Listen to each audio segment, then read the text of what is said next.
Hi everyone, and welcome back to another video. So my beautiful client Francesca's come in. I've sanitized her hands and my hands, and now I'm going to come straight in with the extra coarse bowl bit from Nail Dot Supplies, and I'm going to remove her previous design. So Francesca has been to me probably about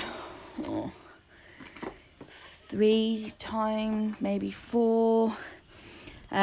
She came from a NSS salon, and her nails were not really in a good way. There was lots of damage on the natural nail plate, so we've been covering them and just, taking care of them, as you do, because your client's natural nail health has to be paramount. It has to come first before anything. So as you can see, there is a couple of little rings of fire on that nail.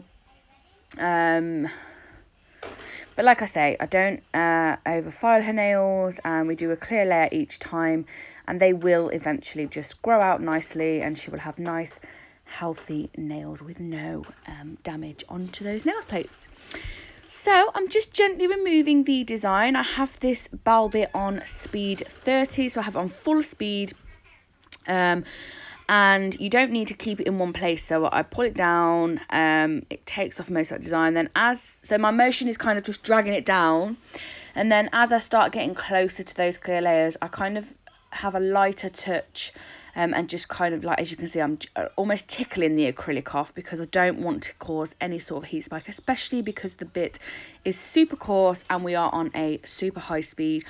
It only takes 1 second of going through that clear base and you're going to hit that natural nail, and we do not ever want to do that. So it has to be paramount. So here I'm showing you how I remove a little bit of lifting if it is on the nail plate. So where you see that white line, that is all lifted acrylic. So it's where it's no longer attached to the nail plate and it needs to come off. If you leave this on and you infill over it, you can have bacteria trapped underneath there, and you don't want to do anything like that. So really gently file behind. So where I showed you with my finger, where the white bit stops, that means that the acrylic there is still attached to the nail plate. So you want to file just before that, but you want to keep your file flat. You don't want to put it at an angle and start digging in, because that can cause rings of fires. And this is the reason I like to do this with my hand file. Although you can do it with your efile with a sandband, you can do it with like a fine bit, but I prefer to do it with my hand file, because I know that I'm not going to dig in and damage her natural nail. So after you've filed behind that white line, eventually it will flake away and you will just have nice fresh joined acrylic there, and then you can carry on with your prep work. I did think I recorded, but actually I didn't record it, but I did just go back, push back the cuticles, and then come in with the mini skiver bit from Atwood Industries and just go over that natural nail growth. And then obviously I've scrubbed and cleaned away all of the dust, and then I'm coming back in with a thin clear base. So I'm using the big boy brush and I'm picking up just a small bead, just to really protect the nail bed. Can't talk, what's wrong with me? It's Saturday, it's my day off. So these were done yesterday, so I just can't talk. So yeah, small beads. I place it on just before the cuticle. I then angle my brush up to make it nice and flush. I tap to the side and I swipe it down, and I tap to the other side and I swipe it down, and that is how I like to apply my clear base. After that, we're going to come in with acrylic design. So I'm using CJP Fantasy here, and I'm going to make 2 pointy extended nail beds. So first bead comes on, I tuck it into the cuticle, pat it down so it's nice and flush, and then I'll start focusing on building that wall. You want the wall consistency the same height the whole way around. And then you can turn your client's hand around as well, just to make sure that it is central, and that is what I'm doing there. And then I will come in and just apply another bead at that apex area, because it was just a little bit thin.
So on the other nails, I'm just using the rose gold mix that I made myself, and I'm just feathering it down on the pinky, the middle and the thumb.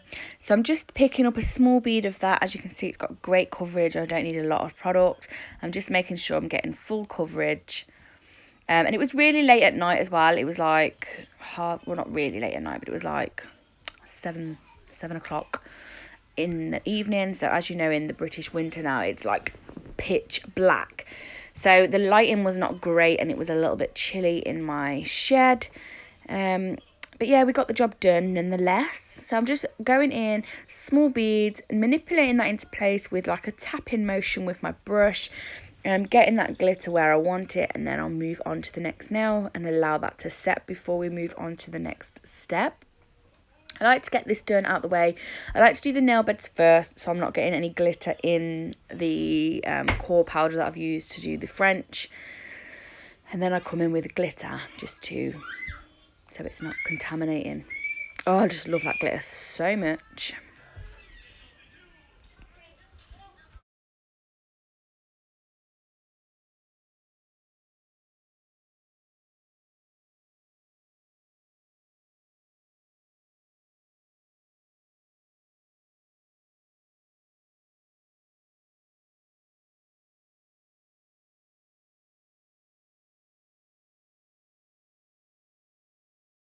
So I'm then going to use a little tiny bit of that fantasy and just kind of ombre over the glitter, and then put another bit of glitter over the ombre. And I know it seems a bit backwards doing it this way, but I actually really love that 3D effect. So it's like layer of glitter covered in nude and then another bit of glitter on the top. I really, really love that look at the minute. So I'm just going to do that on the 3 fingers with the glitter, and then I'm going to go ahead and encapsulate those fingers. The nails. I'm not going to encapsulate the fingers, I'm going to encapsulate the nails.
So I'm placing a large bead of crystal glass at the cuticle area. I angle my brush upwards to tuck that bead right in, make sure it's nice and flush and there's no step or ridge.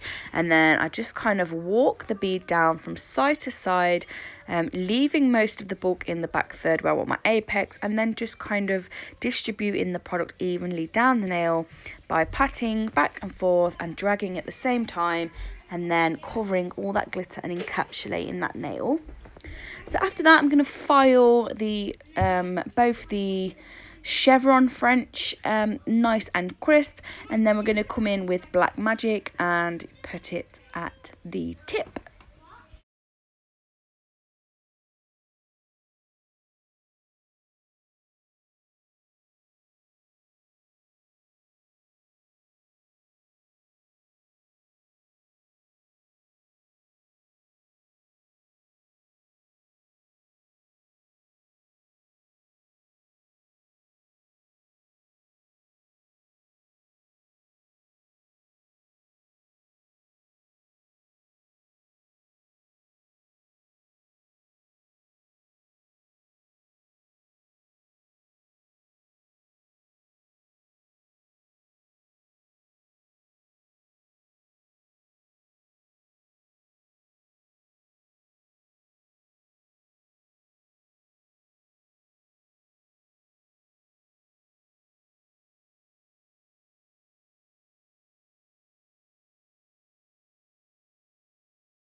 So then I'm going to come in and file. I'm sorry if you can hear the kids playing in the background. I am sat in my room, but they are playing with their toys, you know.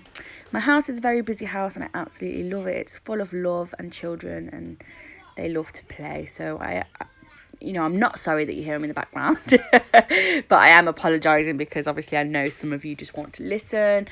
Maybe some of you don't really like kids, I don't know. Anyway, so I'm using this smooth top safety bit. I go around the cuticle and then back and forth over the entire nail and file underneath. Her nails are just starting to curve a little bit, so I think next time maybe I will either build a more build the structure on the tip and really file from underneath just to really straighten up those nails, because they can become painful and it can actually damage the nail plate further because it's unbalanced and it's putting pressure. So I think next time I will build up the tip and file from underneath, and I actually will record that as well so that you can see how to correct those curving nails without soaking them off. So after I've gone over with my efile with all the nails, I will come in and just refine with my hand file. This again is Francesca's file. It has only been used on her hands each appointment that she's had, and sanitised before each use. So I'll come up the side walls, over the side, contour into the centre, around the cuticle area, and then I'll flip her hand around and just refine from her view, which you can kind of see me doing there. It's really difficult to get that on shot. After that, clean away all of the dust and debris, and then top coat all the nails, get her to cure in the lamp for 60 seconds, and then I'll apply cuticle oil to replenish her cuticles. I hope you're enjoying these long and more detailed videos. I am trying to include everything. I have got some other videos to get recorded. I've got a collaboration that I need to record with a wonderful nail artist. And I also have some polygel review, builder in a bottle review, so I will definitely be getting those up. Thank you to everyone who still continues to watch and support me. I love you all so much, and I'm really trying to better my channel. I love you all, and I'll see you all again in my next video. Bye bye.